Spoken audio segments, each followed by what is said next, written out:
We are going to be recording this presentation as usual.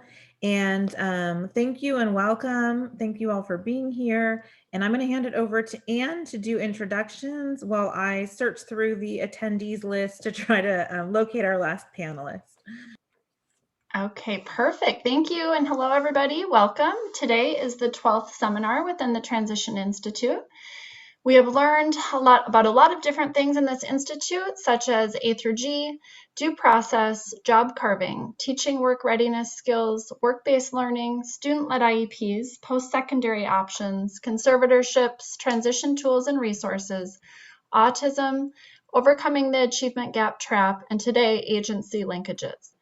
We are so grateful to have representatives today from both Department of Rehabilitation and Regional Center, and they're here to help us understand the services and supports that each can offer. So basically focusing mainly on the linkage to our students after they leave LAUSD. So before I hand it over, like our other webinars, as Jackie said, this will be recorded. And if you have any questions, please use the Q&A feature. And I am going to try to post a link in the chat with that seminar organizer, which was helpful in previous weeks, so that you have a copy of their presentation, any resources, and contact information. So Department of Rehab will share first for about 25 minutes, and then Regional Center will take over for the next 25 minutes. And then in the last few minutes, we'll have time for Q&A, and I'll post a link in the chat with that survey asking for your feedback. So last week we added a question to the survey because we want your help planning for future professional development. So if you can take a minute to do the survey, that would be really helpful. Timing wise, we should be wrapped up in about an hour today. And lastly, thank you all for being here. And with that, I will turn it over to Letitia Oda and Thuichi Nguyen with Department of Rehab, and you'll be able to share your screen. Thank you. So Letitia, I'm not seeing the other presenter from the Department of Rehab. Yeah, sorry about that. She's having some technical difficulties. I didn't know that was me. No, yeah, she hasn't been able to log on. Okay, all right. So, hopefully she logs on before. But yeah, her computer's not turning on for some reason. So would you rather, and if Regional Center, if you're okay with it, are you ready to go first, or do you feel like we should wait for the other presenter? I'll let Regional Center decide. Want to wait with the original order, or if we want to swap, we can do that too. We're ready, I think, right, ladies? Yeah. We can. Would that be helpful, Letitia? Yeah, that'd be helpful. Thank you so much. All right, so new agenda. We'll have Regional Center go first, and then we'll switch over to Department of Rehab. And then text me, Letitia, if there's anything to help with technical difficulties. Yes, thank you. All right, so we have Diana, Liddy, and Carmen here representing Regional Center, so they'll go first. Hi, everybody. I know I can't see you guys, but I know you guys are out there. So this is Diana Gudino. I am a Consumer Services Supervisor with the Eastern Los Angeles Regional Center. And I will start the presentation, and I'll hand it off to Liddy and Carmen after I do my part. So let's see. And I hope you guys can see this. I am sharing my screen.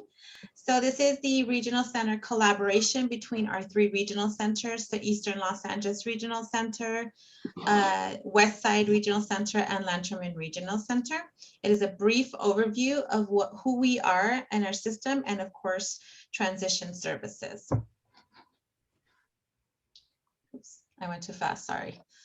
So regional centers, just so you guys know, some of you may already know, but in a nutshell, we're a private nonprofit organizations. There's 21 in the whole state of California, and we are contracted with the state of California Department of Developmental Services. We provide local resources to help find and assess the many services available to individuals with developmental disabilities. And who is eligible? Individuals that have a developmental disability that begins before their 18th birthday is expected to continue indefinitely for their whole lifespan and is a substantial disability. Conditions that are solely physical in nature are not included. So for example, we get this question all the time. What does that mean? Individuals that, for example, have just cerebral palsy are not necessarily going to be eligible. It depends on the substantial of the physical disability. And I know you'll probably have more questions as we go on. What do regional centers do? So, and these PowerPoints are going to be available to you guys. No need to write a million notes down. But so what regional centers do in a nutshell, we coordinate services that are needed because of the developmental disability. So we also provide services and supports to individuals who live within the designated catchment areas. So catchment areas are health districts, and that's how regional centers cover their areas. So it's based on health districts. And for example, we have our own, we cover, for example, the city of Alhambra, West Side has their own designated area, as well as Lanterman. A child or an adult who has been identified as eligible for regional center services is usually referred to as consumer. Some regional centers call them clients. Some regional centers have moved away from what we call the C word, and now we call them individuals we serve, or we use names now. But that is sometimes what you'll hear. Consumer is the more popular one, or client. Case managers or service coordinators, what we usually call them, are assigned to help individuals. So they do have caseloads and individuals are assigned to them. Service coordinators help develop a plan for services, tell the consumer and family where services are available, and assist them in obtaining these services. So these are some of the services that Regional Center provides: advocacy, assessment and diagnosis, community education, community living options, community resource development, counseling, consultations to other agencies, day program placement services, employment services, which we'll get to, and other transition services. And then these are other services that we also provide: early intervention, evaluation, information, and referrals. So we make referrals to other agencies, for example, the Department of Mental Health. We help with applying to Medi-Cal, things of that nature. We also do parent training. We do person-centered and lifelong planning. We monitor all programs and even services that don't necessarily are vendored by us.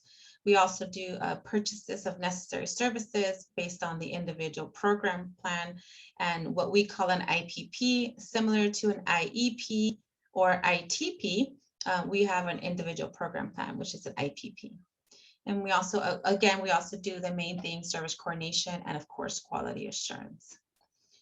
Service coordination provides advocacy regarding school programs. So as you guys have seen, probably in transition meetings or IEP meetings, service coordinators can be invited to attend with families. They also secure services for the need identified in the IPP or IFSP. And IFSP is a individual family service plan, and those are for the early intervention cases, the 0 to 3. We also assist the family in obtaining adaptive equipment, whether that's through a generic resource or through funding through us. Or a generic resource is usually like a funding source outside of regional center. For example, Medi-Cal for these types of services, or CCS. We also provide information on the child's disability and opportunities for training and education. They also do referrals for physicians and specialists. And then we also refer for support groups and other community programs. And again, we were talking about catchment areas. This is the Eastern Los Angeles. I want to give you an example of kind of the coverage area that we do. So this is an example, but for West Side and Lanterman, you can actually find those on their websites. And I think the websites are at the end, and if not, we can provide those for you guys. So that's the little introduction and quick overview. And I'm sorry that it was so fast. I just know that we have 25 minutes. So I would like to honor the time given to us. So I apologize, but we will have Q&A. So I hope you can answer all your questions. And I will hand it over to Liddy from Westside.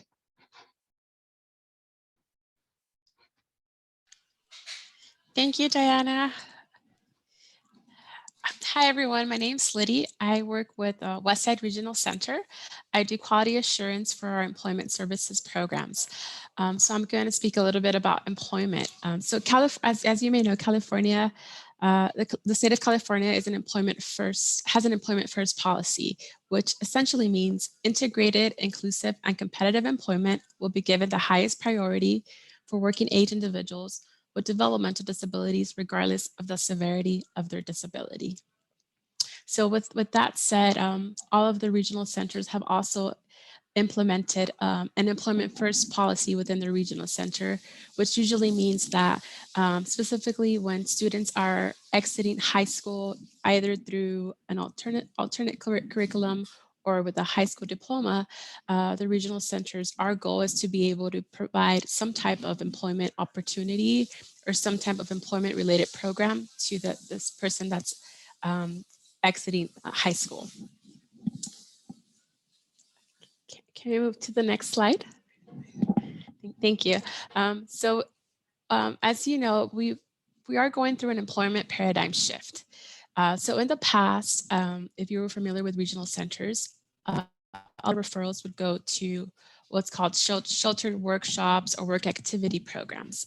So we've been working with the state and within our regional centers and local partners to be able to change that.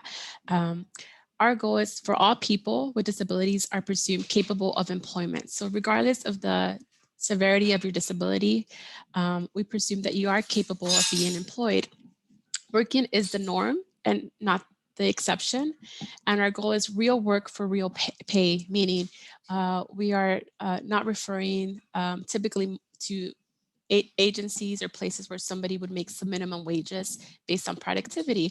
Our goal is to have at least minimum wage and above to help the individual integrate themselves into the community. We want to focus on people's strengths instead of their weaknesses. And we also want to provide an opportunity for an informed choice.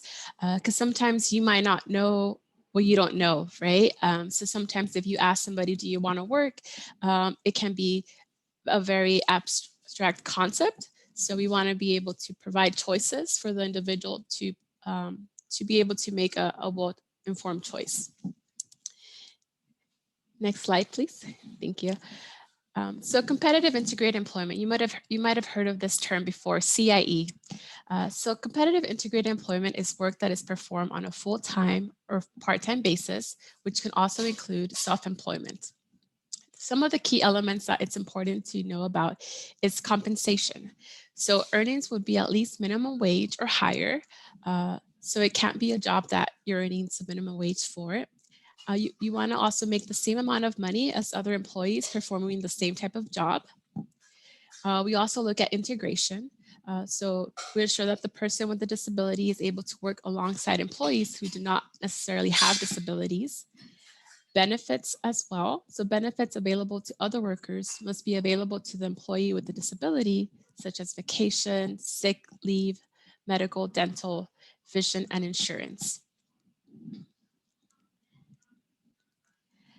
So some of the, as Diana mentioned, all the regional centers may work a little bit differently, but we all have similar programs. So these are the general programs that we all have in what's considered adult services. So one of the programs is SEP, Support Employment Program, PIP, the Paid Internship Program, Customized Employment, Employment Readiness Programs, and also day programs. So for supported employment programs, supported employment programs has been along for several years. It's one of more of our traditional models.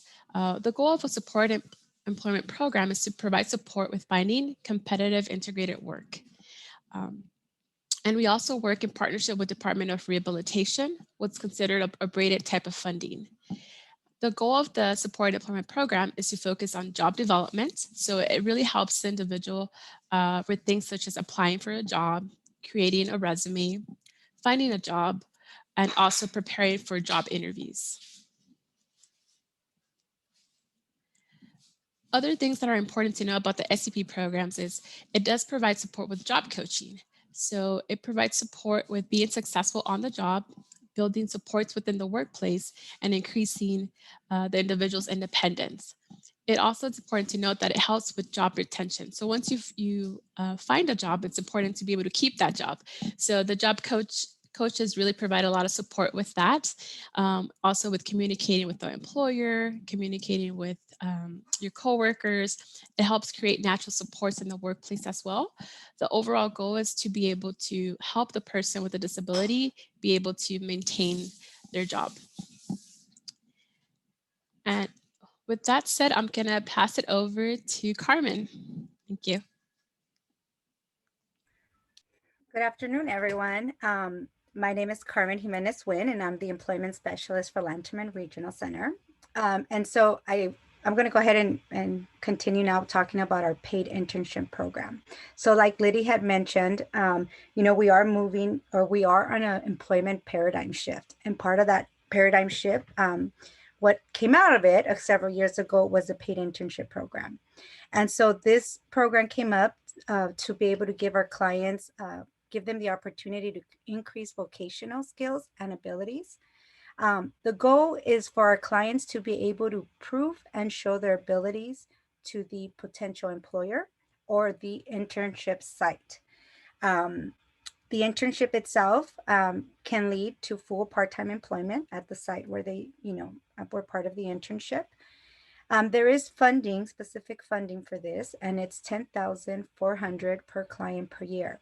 One thing to keep in mind that this is not, the full funding does not just include the wages. I always like to spend a little bit of time here because out of that funding also comes out the payroll costs.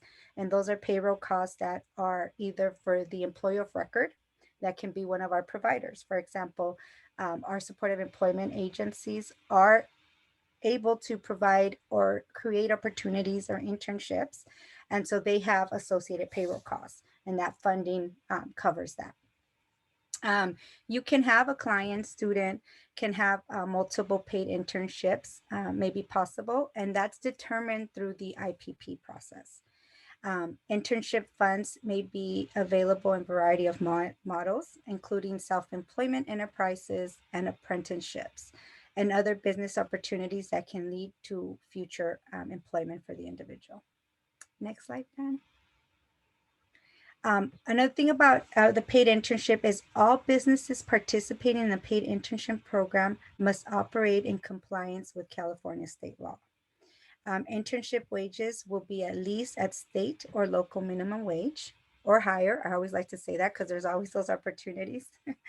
Our individuals or participants must be between the ages of 18 and 22 years of age who are in school and interested in participating in the PIP. I'm going to cut it short, may be eligible. However, Regional Center must comply with the law as well, right? We have regulations. For example, our students who are interested in participating in a PIP cannot be participating, or paid internship funds cannot be used while school's in session.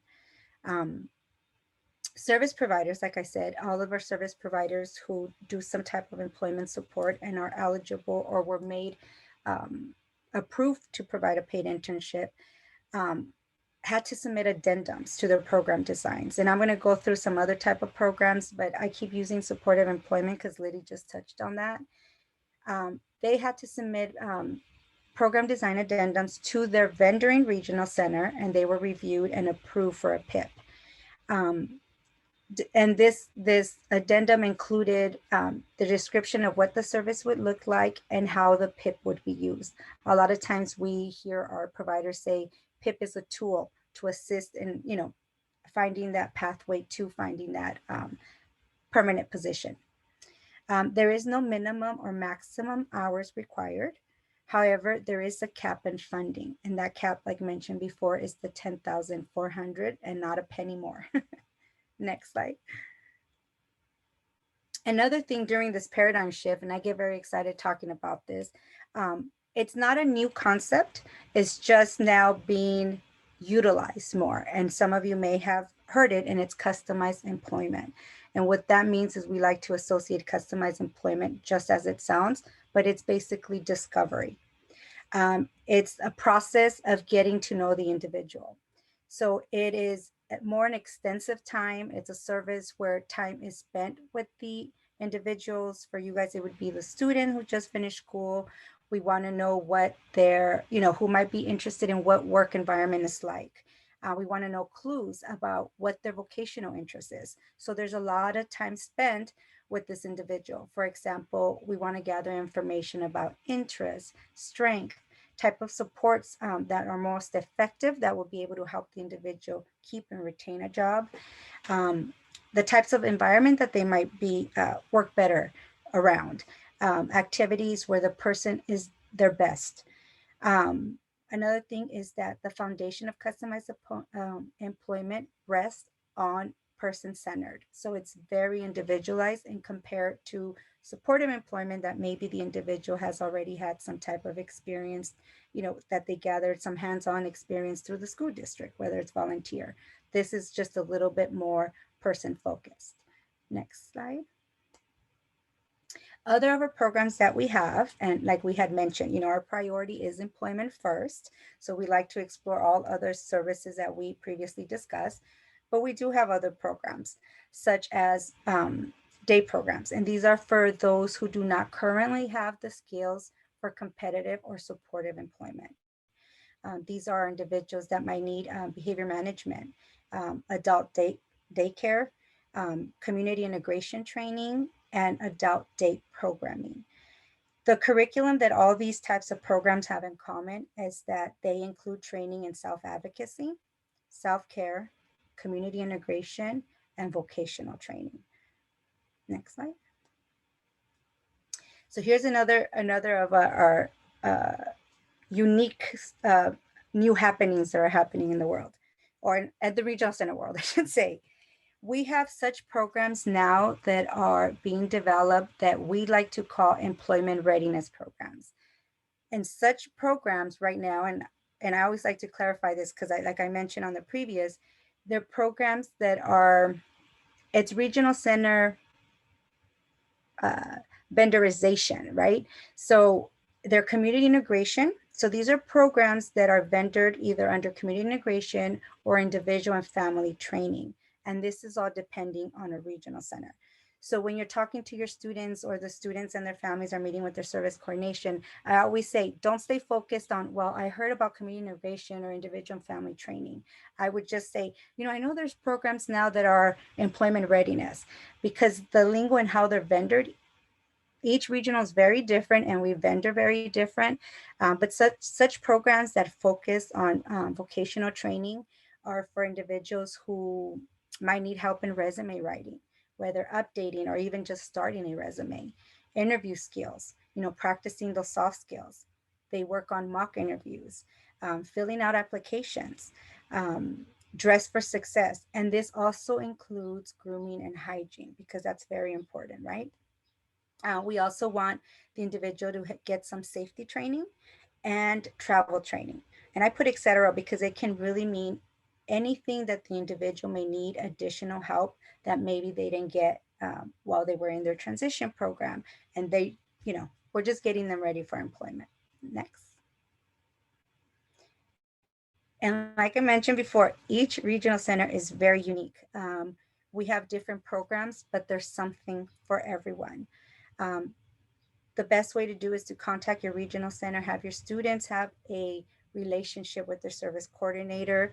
And of course, then that, connects them with the regional center, and have these discussions when in the ITP, when meeting for their IPPs, just start writing, interests, what their abilities are. And then the service coordinator can then, or case managers, right? Some regional center calls them case managers, can then refer to the most appropriate program. Next slide. One of the things that regional center must do is utilize generic resources, and all generic resources must be explored before funding through the regional center. Each regional center works in collaboration with generic resources, such as the Department of Public Social Services, Department of Mental Health, Department of Rehabilitation, DOR, and other forms. Like currently, I know that Lanterman, we are starting to build relationships with the workforce development centers, right? Those are those American Job Centers where any typical individual goes in and tries to find a job.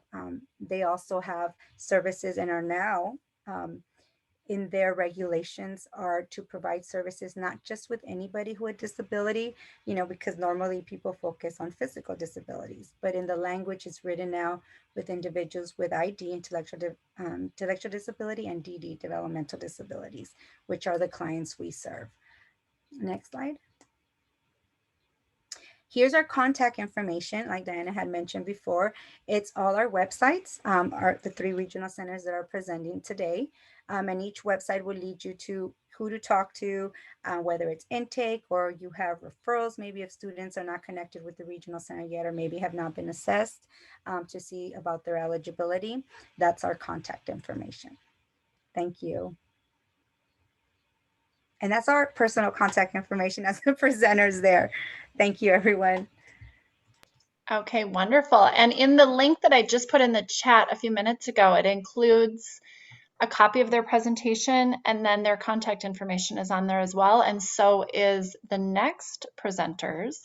So thank you for that information about Regional Center.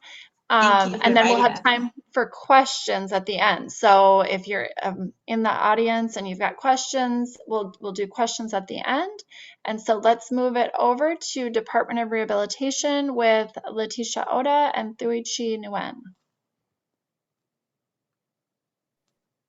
Yes, good afternoon. So let me share my screen.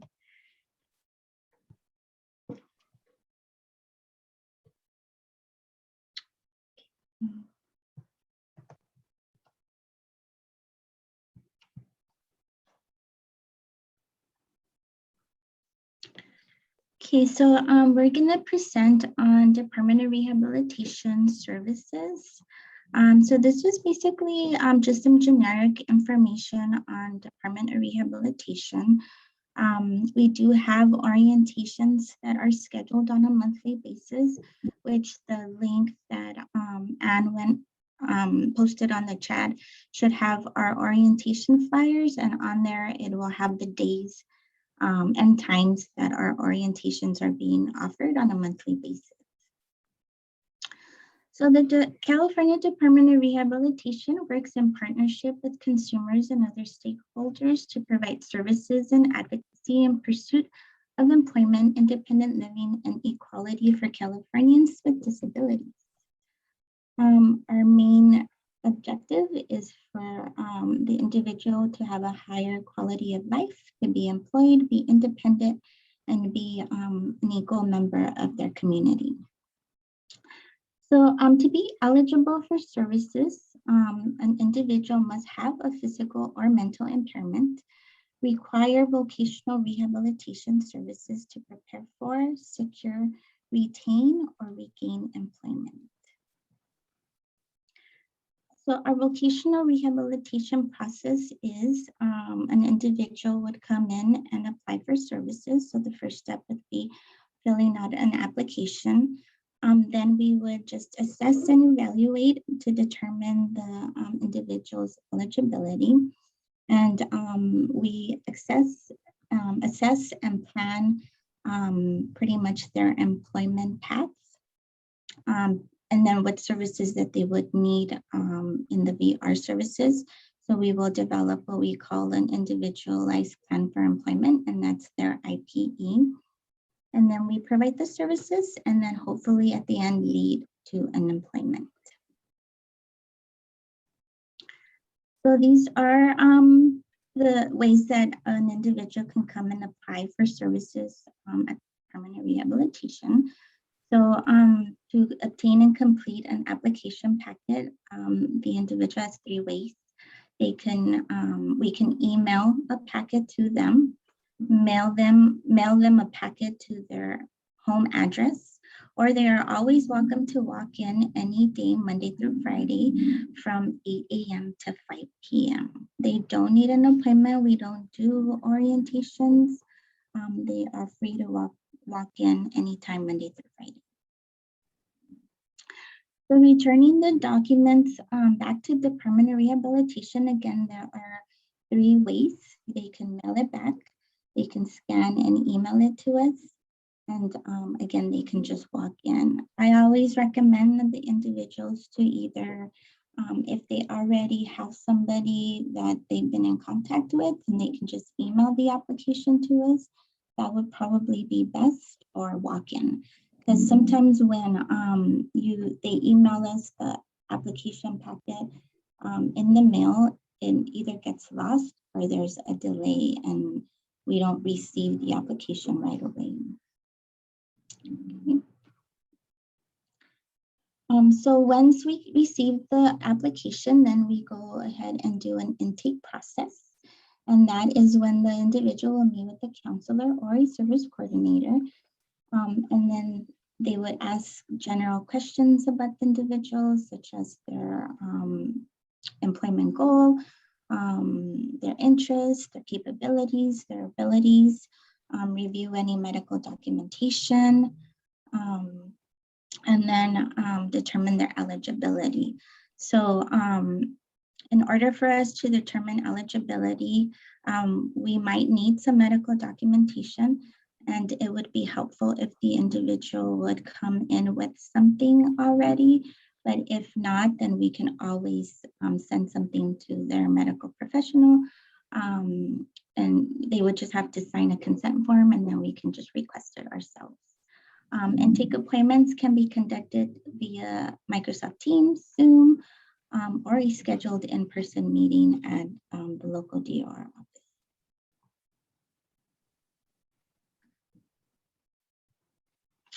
And then the way the department accepts and processes the application is once an individual is determined eligible for services, they're actually put into 3 categories. And the first category is any individual where they have an application dated on or before June 30th, 2021. The first priority category usually are the more severe to moderate disabilities.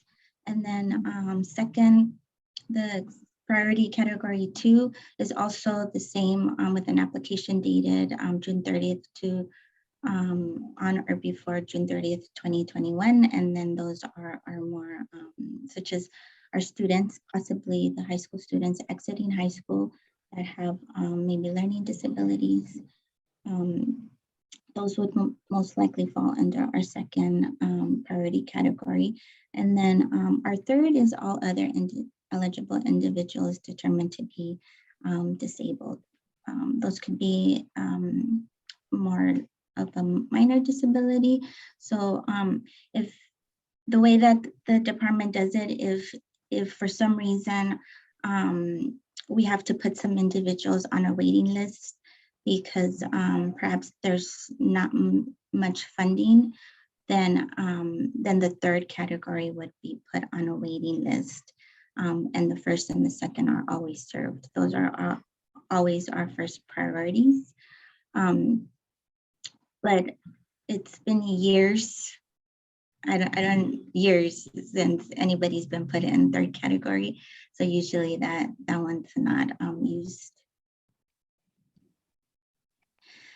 So our services are customized. We tailor our services to each person individually to ensure a greater chance for success.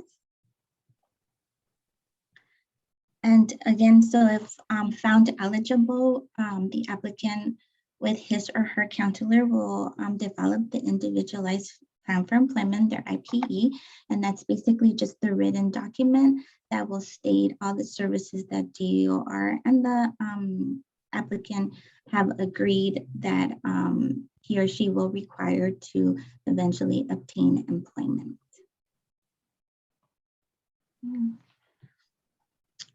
And then so our services are tailored to each individual's strength. So it just has to do, it's mainly on an individual basis. So it's just whatever services the individual would need to obtain and retain employment. So perhaps not all available services are needed for every consumer. So services are offered, the services that are offered, I will show on the next slide, and those are some, but are not limited to the following. So we offer counseling and guidance, benefits planning, career assessments, job search and interview skills, independent living skills, career education and training, and assistive technology.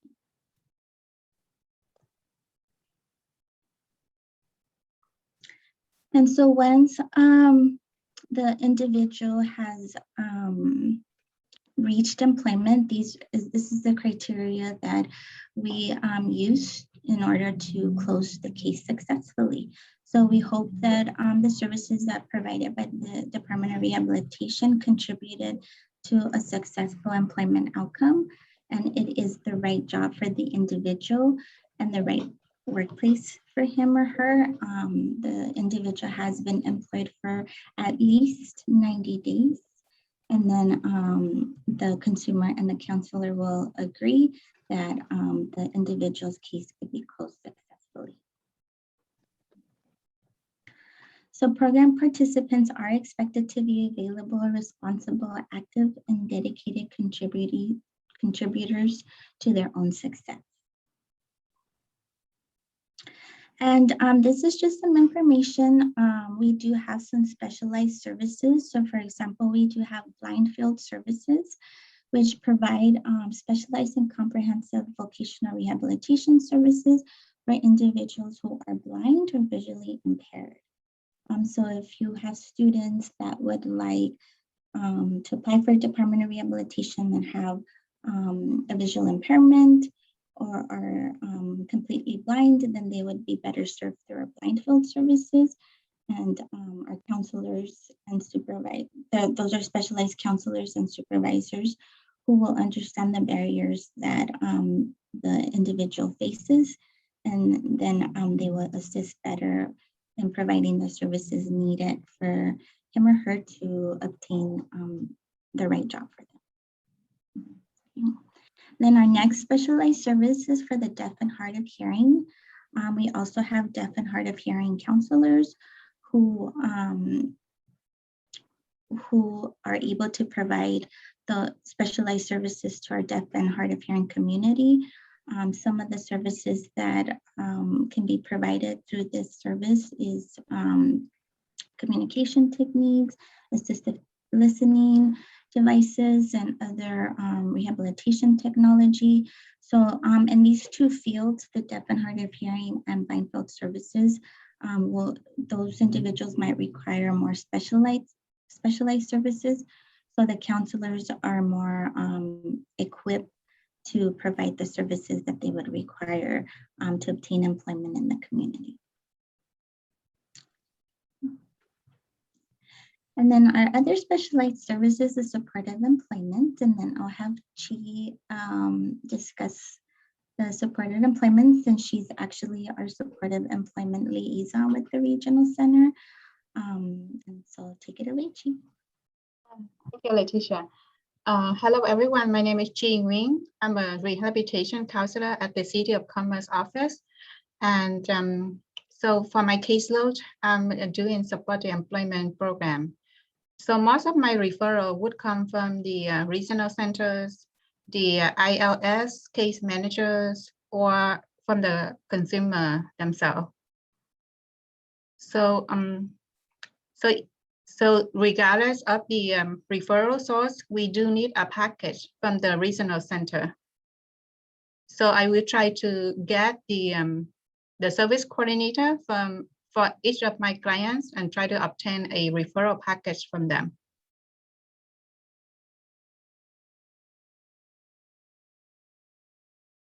Let's see, I can view the slide.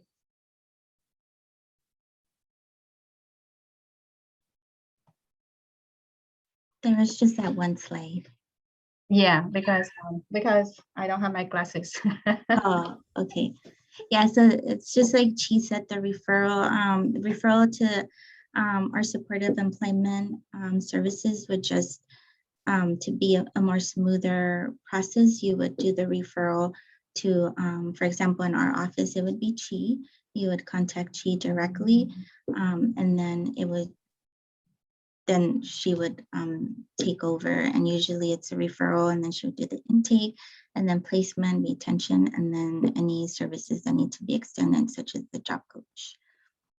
So the referral package that I would need from the service coordinator from the regional centers, first of all, would be the referral sheet, the DS 1968, and then the face sheet, the CEDAR, IPP, and a psychological evaluation. So the process of enrollment to Department of Rehab for consumer from regional center would be the same as other consumers. We do need the medical record to make them eligible for the service. And then once they are eligible, we work with them to create the plan for them. So for supported employment, we will have to find or identify a vendor who could do the supported employment. And sometimes our vendors do not have availability to assist the people right away. Sometimes they do have a waiting list. Unless the service coordinator from the regional center can recommend a vendor who is ready and available to take the client, then we can start the services right away. Otherwise, sometimes we have to wait for the availability from our vendor who does supported employment.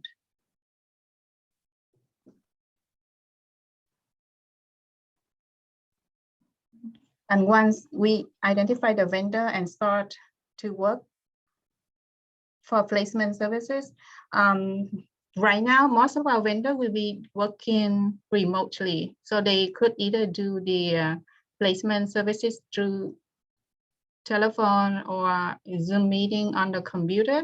So one of the requirements that they have for every of my consumer would be they would have access to a tablet or a laptop computer or a desktop computer in order to do the placement services. Considering the fact that most of the public library are still closed, so some of the clients either do not have access to computer or do not know how to use computer, then they may not be able to do the placement services with the vendor as well. So once they complete with the placement assistant and get a job, then we will be providing funding for job coaching. So we usually start with 100% at first, and then it will be reduced to 80, 60, 40, and then 20% for 2 months. Then we transition to regional centers. So we would communicate with the service coordinator at the regional center before we do the transition and send them the report to make sure that all the criteria has been met and client is ready to be transitioned to regional center funding. But sometimes, and then we will monitor the case for another 60 days in order to close the case with Department of Rehab, but the consumers still have the case open with a regional center and continue to receive job coaching at 20%. Yeah, that's about it for supported employment. Thank you, Chi. Thank you. Okay, so moving on. So the California Department of Rehabilitation, these are all the districts in the state of California. We are in the Greater Los Angeles district.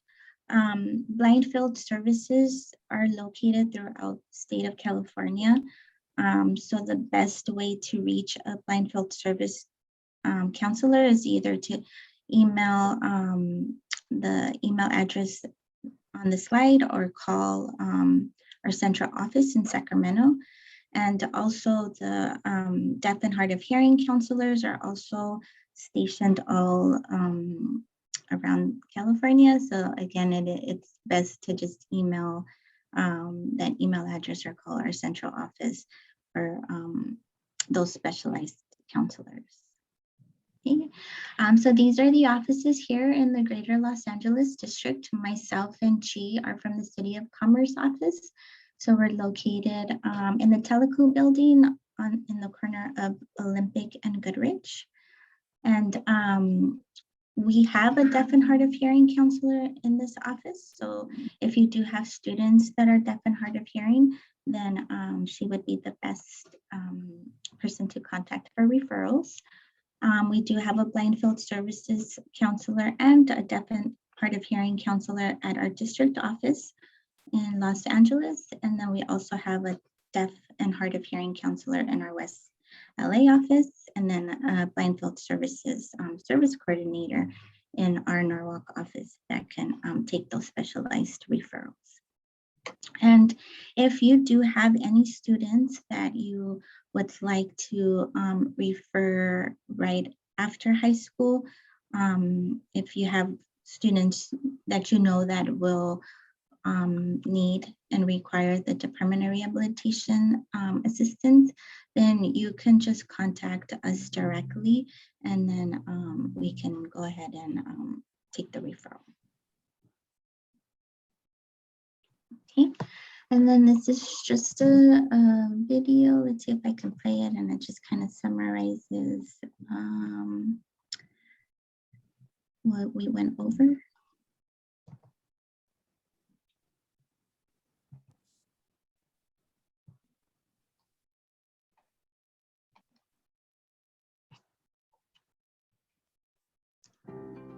Welcome to the California Department of Rehabilitation. DOR works in partnership with consumers and other stakeholders to provide services and advocacy in pursuit of employment, independent living, Welcome to the California Department of Rehabilitation. DOR works in partnership with consumers and other stakeholders that individual services and advocacy can be fully integrated and highly productive. I think it's playing two at a time. In Californians with disabilities. At DOR, it is our fundamental belief that individuals with disabilities can be fully integrated and highly productive community members, employees, and colleagues. To be eligible for services, an individual must have a physical or mental disability that substantially impedes his or her ability to secure employment, require vocational rehabilitation services to prepare for, secure, retain, or regain employment consistent with the applicant's unique strengths, resources, priorities, concerns, abilities, capabilities, interests, and informed choice. Program participants are expected to be available, responsible, active, and dedicated contributors to their own success. To be equal. A disability is not a limitation. All people with disabilities have the right to work, perform, and contribute to society. Be independent. With a dedicated sense of personal commitment, anyone with a disability can attain a level of independence that not only increases their self-worth, but also minimizes the strain on taxpayer-funded financial support. Be employed. With training and support, an individual with a disability can access new opportunities to have a higher quality of life. We tailor our services to each person individually to ensure a greater chance for success. A vocational rehabilitation team works closely with each job seeker to establish the best combination of services and resources necessary to prepare for, find, and retain employment. Our services include benefits planning, career assessment and counseling, job search and interview skills, independent living skills, career education and training, and assistive technology. Businesses benefit from programs that support the recruitment and hiring of people with disabilities. Hiring an individual with a disability is an opportunity. Employees with disabilities bring unique experiences and understanding that can transform workplaces, products, and services. Several incentives are available, including tax incentives in the form of the Work Opportunity Tax Credit and on-the-job training. Incentives can help cover the cost of accommodations for employees with disabilities. By hiring people with disabilities, employers are the key to DOR's mission. DOR provides education and information to businesses and can help with integration when needed. We believe in the talent and potential of individuals with disabilities. For more information, visit our website at www.dor.ca.gov.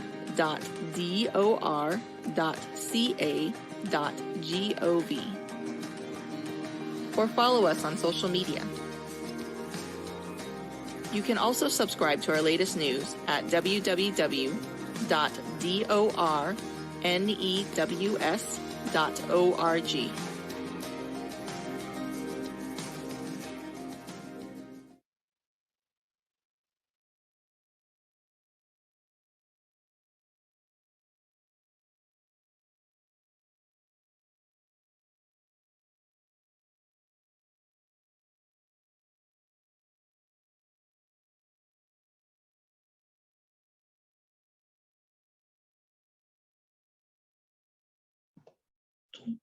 Okay, that's all for us.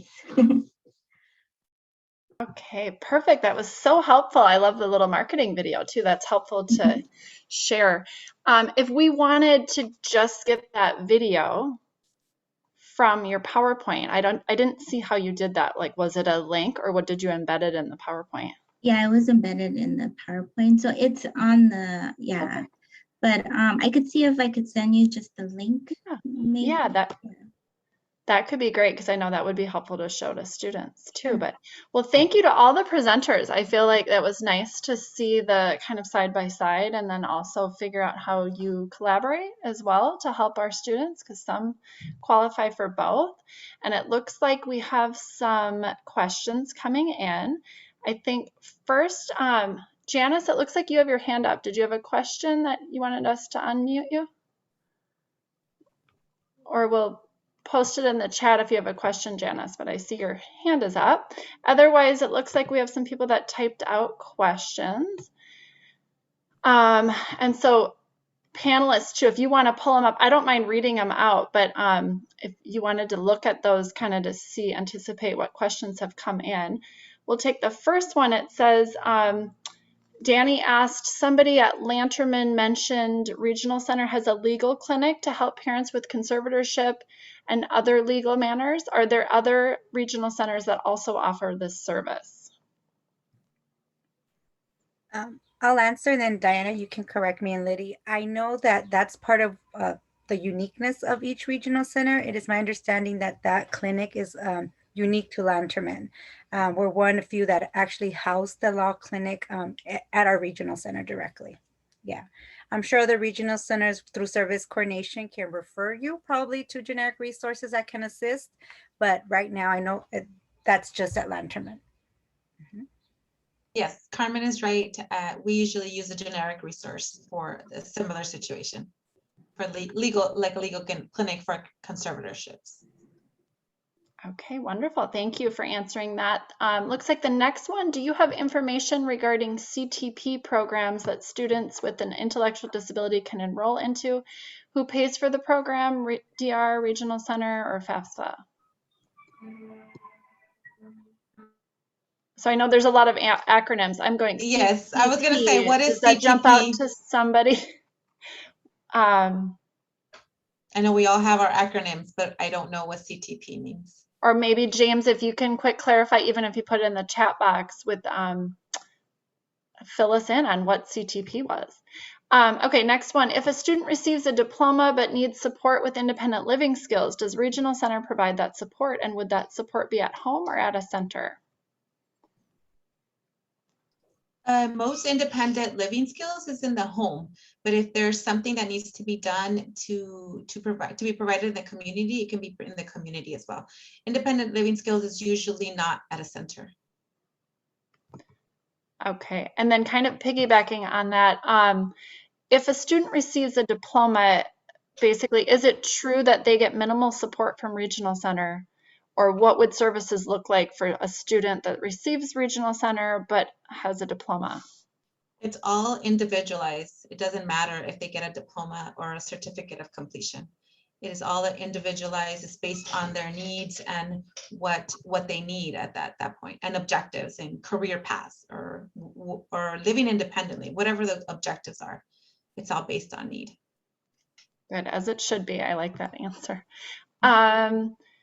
Let's see. Regional Center mentioned IFSP. Does Regional Center assist to complete forms, or will they provide services, or both?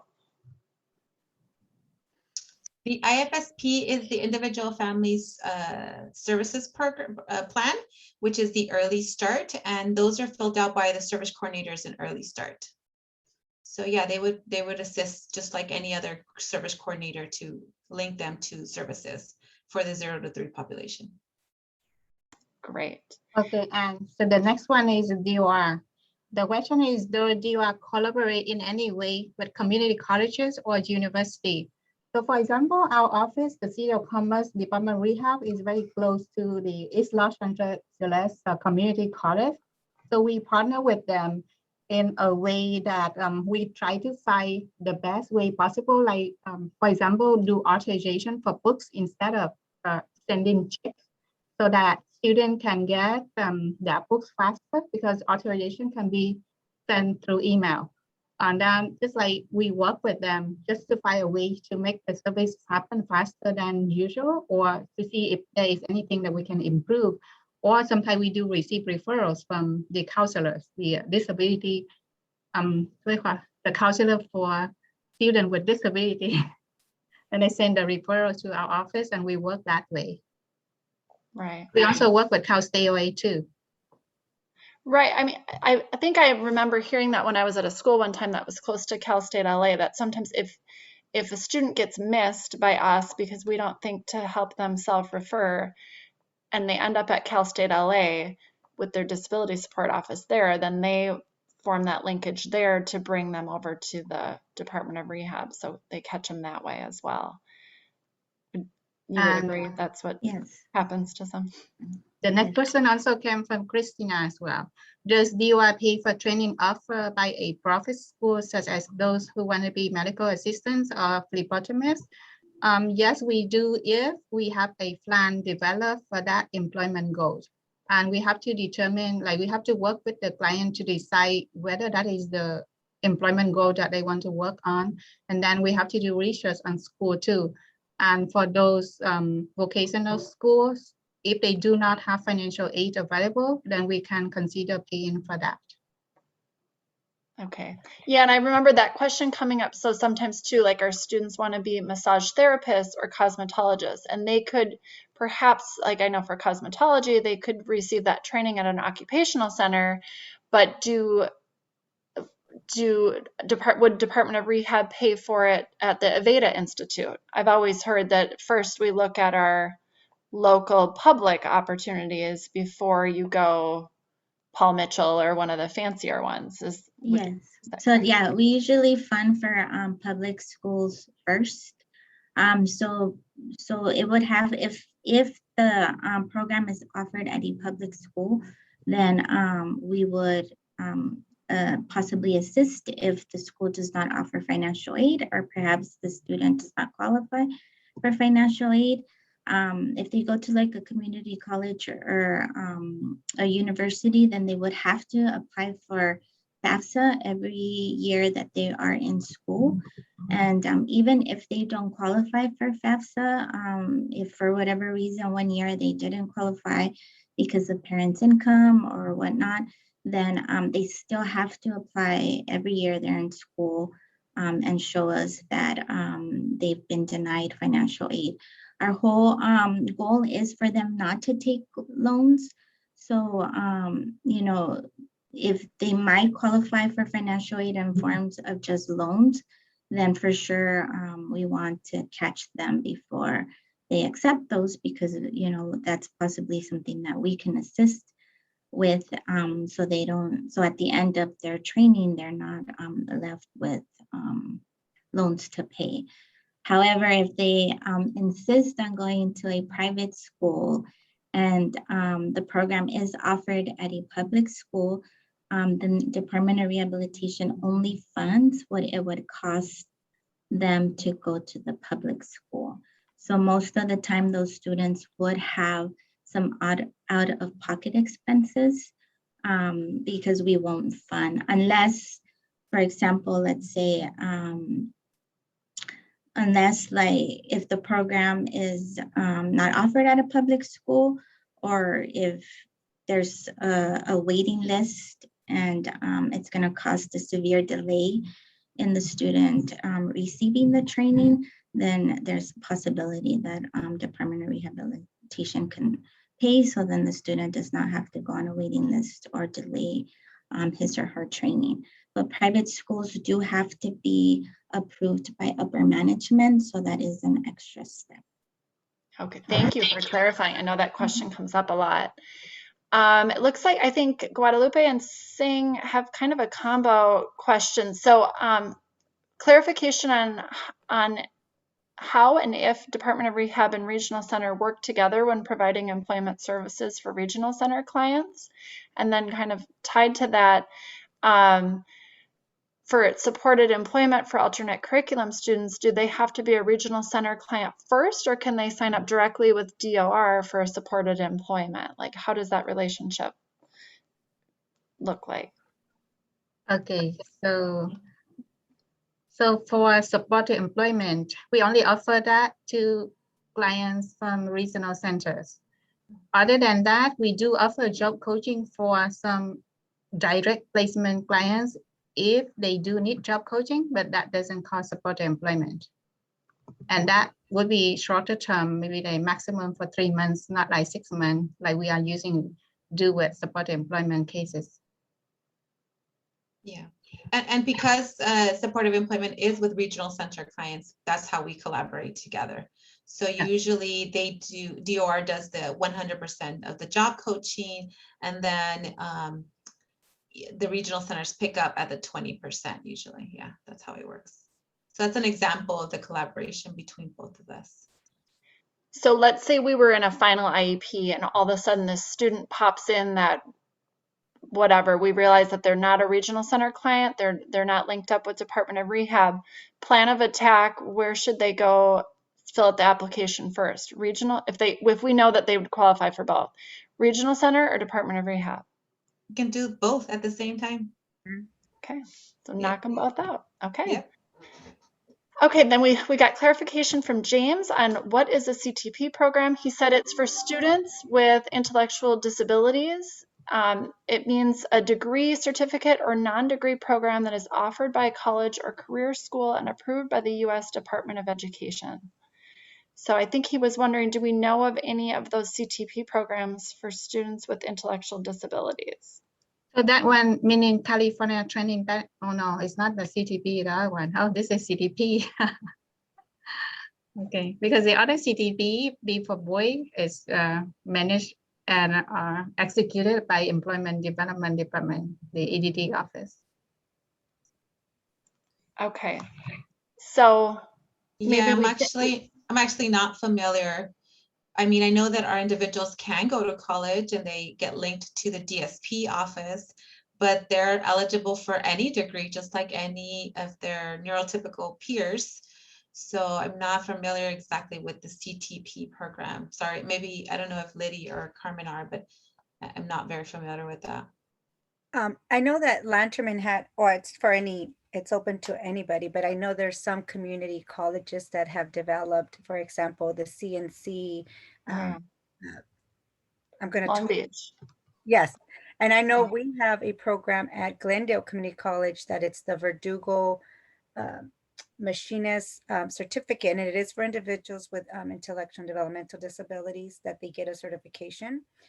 Every community college that has such program has partnerships and collaboration. I know the one at GCC, Department of Rehab's involved, regional centers involved, other partners where it doesn't cost the student anything because of all the different sources of funding. But again, that's unique per site and per program. It just so happened that this particular one I'm sharing about, it's a little different. So it would have to be explored individually depending on the site. But there's no list. I know like College of the Canyon also has one, Glendale Community College, but I don't think there's a specific list. I think we would have to contact each community college individually. Right. And just to add to that, so typically with the regional center, we are able to fund for supports. So any supports that the student might need because of the developmental disability, that's kind of like where the regional center would most likely come in play. And then with our team, we would help, like Carmen said, find out, like we usually partner with like DOR or the one-stop centers. So there are programs like the one that she was referring to, the machinist programs, where we'll find ways so that it does not cost the person a lot of funding. But typically for the regional center supports, it's mostly for those additional supports that are needed to be able to succeed in the class. I guess the best way to describe it, it would be the responsibility of the student, just like anyone else. Like if they want to continue post-secondary education, those costs are to the family or to the individual. But we do fund, like Liddy said, those additional supports, in-classroom support, a personal assistant to help them achieve that, but not particularly like their tuition or anything like that. Right. Great questions and great answers, everyone. Thank you. Okay, Janice is wondering, how long will the assessment take after a referral has been made? So I'm not sure if that's for, I'm assuming regional center. About how long would you say it takes? Through the intake department, I believe, gosh, I want to say there is a date and there's a specific timeline. I want to say 180 days is the max, but did I get that wrong? Is it 120? I don't remember specifically. 120? 120. 120. Okay, I knew it was either 120 or 180. So we there's a turnaround specifically to once there's an actual intake process to begin, we have 120 days for a decision. So that includes everything, the psychological evaluation, coming in and doing that. Now they're a little bit being done virtually. So, but yeah, so 120 days after. Okay, thank you. Okay, I see one that's often a hot topic. How does Department of Rehab support a current client who decides to go to school in another state but still maintain California residency? It would be the same as if they were going to school here in California. But again, it might be the public school policy, the private school policy, to where if it's a school that is offered at here, a public school here, then we might just fund for what it would cost them to go to school in California.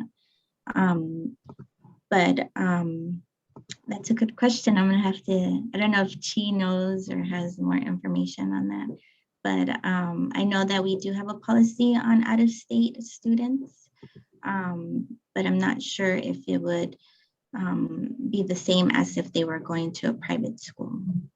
So Letitia said was right. We do consider the same. I do have a consumer go to school at the state of Utah.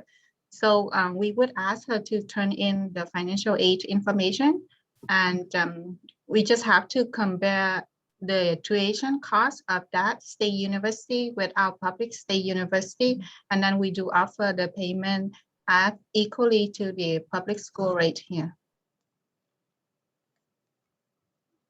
Okay. Are undocumented students eligible for services?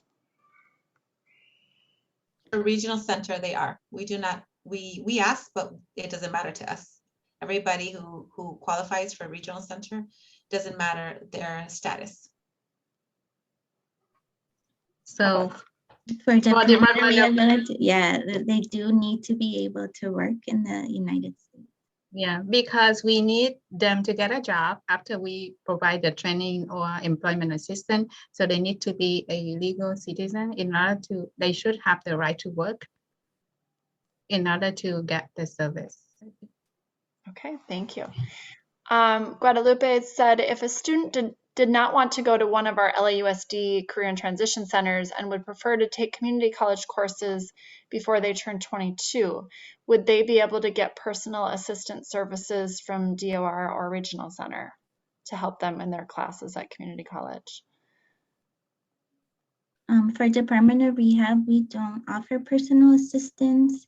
That would probably be more for the Office of Students with Disability to provide that, or possibly, I don't know, maybe Regional Center might have some services. What do you think, Regional Center? Individualized? It would be individualized, but my question would be, are they still in school?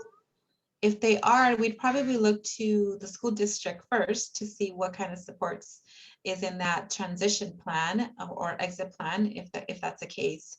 And then of course we would step in if needed, but it would be individualized. Okay. And someone was intrigued about that self-determination program, and they were wondering if that is a vendor of Regional Center. It's actually a type of case management or service coordination. It's a new way of doing kind of service coordination where you kind of almost hand over some of the responsibilities to the family. And it is very exciting and very new. It's you develop a budget for that family, and then they kind of in turn, not to make it a really long explanation, they decide what kind of services they need based on the individual program plan. And it could be vendor services or non-vendor services, as long as they were meeting an objective from that IPP or a need for the individual. It is very exciting. Yeah, it is. Okay, and then I think just a couple more here. Larry said this is, in some cases, students who may qualify for Regional Center services may not be enrolled for services. Can they still sign up after the age of 18? Yes. This is actually something we deal with a lot of times, and we see this happen very frequently when the students age and they start getting their primary services through the district. Their case becomes inactive, or we hear our families always say, well, Regional Center is not funding for anything right now, right? We're payer of last resort, the district pays first, so they inactivate their cases. It is very huge, and we have this huge movement that I like to promote, is that as these students are transitioning and their cases are inactive, or you're not sure if they're a client, following the catchment area maps, calling the local Regional Center and just asking, hey, am I a client? Am I still, can I reactivate my case? Because it is very important to start inviting service coordination, other cases to be reopened, reassigned, to help then put all this package right together and make the best transition plan. Sorry, I got very excited to answer that question. You guys can add more. Good. And then if expensive, oh, did somebody else want to answer? Thank you, Carmen. It is very exciting. I'm glad we're having this conversation. It's important to know, like, even if there's a student that, is not currently active with Regional Center, if there is a possibility that they do have a qualifying diagnosis, to be able to connect with the Regional Center prior to leaving school, because it would allow the time for the service coordinator to get to know the family, get to know the student, and be able to hopefully prepare like a more prepared transition plan into adult services with the Regional Center. Okay, thank you. That's why I'm glad that there's a whole group of you there, because you can just give us the perfect answer. So I think the last one, if expensive tools or materials are required for a vocational career, are those expenses covered under Department of Rehab? So maybe, auto mechanic, some tools, or medical assistant, or any of those tools or extra materials provided from Department of Rehab? Yes, that is something that the Department of Rehabilitation can assist with. Okay, great. Again, individualized, I'm assuming. Individualized, yes. But most of those students are probably attending some type of occupational school, perhaps, and they are required for them to complete the training. So then the Department of Rehabilitation would be able to fund, because most occupational schools might not offer financial aid to the student, or the student might not qualify for whatever reason. But as long as it is required for all students in the program, then the Department of Rehabilitation would be able to assist. It just has to be a requirement for everyone in class. It can't just be a recommendation. It has to be a requirement for all students in the class in that program in order to complete that program. And we can do the assistance with the tools when they get a job too, if those tools are required by the employer. So we do require a letter from the employer stating that those are the tools that the consumer need in order to perform the job. Then we can consider doing that too. Great. We have, I think, two people want a little bit more information. So one for Department of Rehab, they want the news subscription link. So that person asked in the chat, and then Araceli wanted more information about that self-determination program with the Regional Center, if that's on the website or if there's a flyer, more information. And then I was just going to say really quick, I'm sure at Lantern and website, we all have our own self-determination page on the websites. So if you want to go there to each individual website for each individual regional center, you'll find everything you need on self-determination. And if it's not there, it's definitely on the DDS.ca.gov website about self-determination. I added a link to the DDS website. Oh, thank you. On the chat box. So that should kind of guide you and take you to information about self-determination. Thanks. Wonderful. Okay, so I think as attendees, if there's anything you want to quick grab from the chat box, we've got the seminar organizer, which has the copies of the presentation slides from both Department of Rehab and Regional Center. There's the resources in there. We posted a link in there to a document that explains like students that are receiving Social Security and how that can affect participation in Regional Center. We also have a link to the survey put in the chat box if you can fill that out. And then Liddy just posted that latest link in there too. So quick grab all those links from the chat box. It doesn't look like there's any more questions, but we know who to go to should we have questions. So thank you all of the 5 presenters that were here today for sharing your expertise in your agencies. And it was really helpful, and we'll probably be asking you to come back possibly in future to give us even more information. So thank you. Thank you. Thank you, everyone. Thank you for inviting us. Thank you. Thank You're you. welcome. Thanks so much. And thank you so much again, Anne, for putting this together and Yes. getting this together today. I think this was super helpful.